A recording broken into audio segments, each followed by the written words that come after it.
All right, today we're going to jump into a short story that is just incredibly powerful.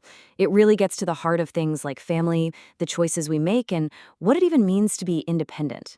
It's all about two sisters living completely different lives, and each one is absolutely convinced the other has it better. Let's get into it. I mean, this is a question we've all asked ourselves, right? You look at somebody else's life, their cool job, their family, their freedom, and you just can't help but wonder, did I make the right call? Well, this exact question is the engine that drives this whole story. Okay, so let's meet our two main characters, because their lives are a total study in contrasts. On one side, you've got Amalu. She's the city sister, college educated, has a professional job, makes her own money. And on the other side, her older sister Akaya. Her education stopped at 5th grade, she's a homemaker in a tiny village, and she's completely financially dependent. You can see right away, they're from the same family, but they are living in two different worlds. So how do these two very different worlds end up colliding? Well, it all starts with something really simple, a piece of mail. So Amalu gets home from another long day at the office, and she finds this letter waiting for her. Totally unexpected. It's from Akaya, who basically never writes. And the news inside is a real surprise. Akaya and her husband are actually coming to visit her in the city for the very first time. When Akaya shows up, she brings these simple, beautiful gifts from the village. Fresh cucumbers, some gangura, apadams, but she offers them almost shyly, you know? And she even compares herself to Kuchela, who in Hindu mythology was the poor friend who brought a humble gift to his incredibly wealthy friend, Lord Krishna. That little detail, it tells you everything about the deep sense of inferiority Akaya feels when she looks at her sister's modern city life. And yeah, this visit brings all those feelings right to the surface. Both sisters start looking at each other's lives and they only see the things they feel are missing in their own. Now, you'd think Amalu would be proud of her career, right? But listen to this.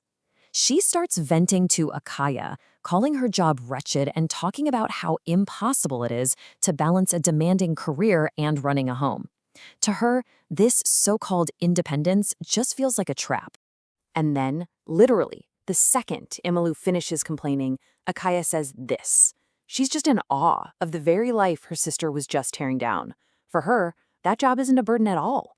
It's the key to dignity, to freedom. The freedom from having to rely on a husband for every single thing. So, there you have it, this really powerful irony. The career woman is dreaming of a simpler life at home, while the homemaker is dreaming of the dignity that comes with a career. It's that classic grass is always greener illusion playing out right in front of us between two sisters who love each other, but just can't see the struggles the other one is facing. But this brings up a really big question, doesn't it? How did two sisters from the same family end up on such wildly different paths? Well, the answer actually lies with their father. Seriously, why was one sister given every chance to build a career, while the other's future was basically decided for her before she even had a say? It wasn't about who their father loved more, it was all about timing. This slide really shows you the massive shift that happened in just one decade. 10 years ago, their father held the common belief that, education just wasn't that useful for a girl. And so Akaya's schooling was cut short. But by the time Amalu came along, his views had changed with the times. He sent her to college without even a second thought. It's a personal story, but it really reflects this huge societal change that was happening. And that one change in their father's thinking, it put them on two completely different tracks.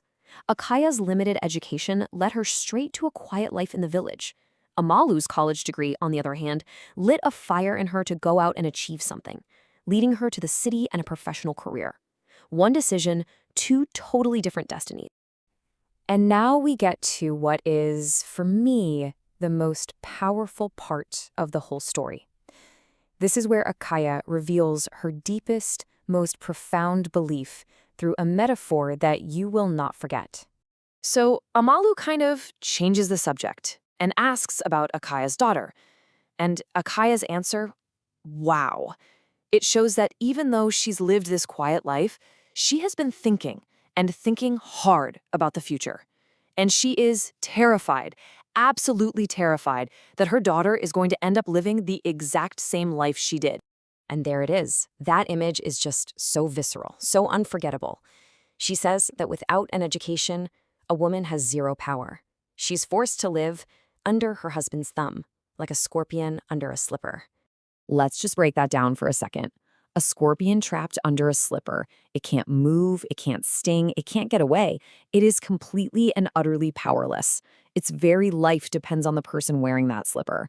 And that is exactly how Akaya sees a life of total dependency, a life with no choices, no dignity, and no voice. And in this moment, you see Akaya's true strength. She isn't just accepting her fate. No, she's quietly defiant. She's determined to fight for her daughter's education, even if it means going against her own husband's traditional views. She will not let her daughter become that scorpion. She is going to break the cycle. And that's what we're left with. This story doesn't really give us a simple answer. What is real independence? Is it the high-stress, high-pressure career that Amalu has? Or is it the quiet, fierce strength that Akaya shows when she decides to fight for her daughter's future? Maybe true independence isn't about a job or about money, but it's about having the power to make a choice that Akaya never really had, but one she's determined to give to her child.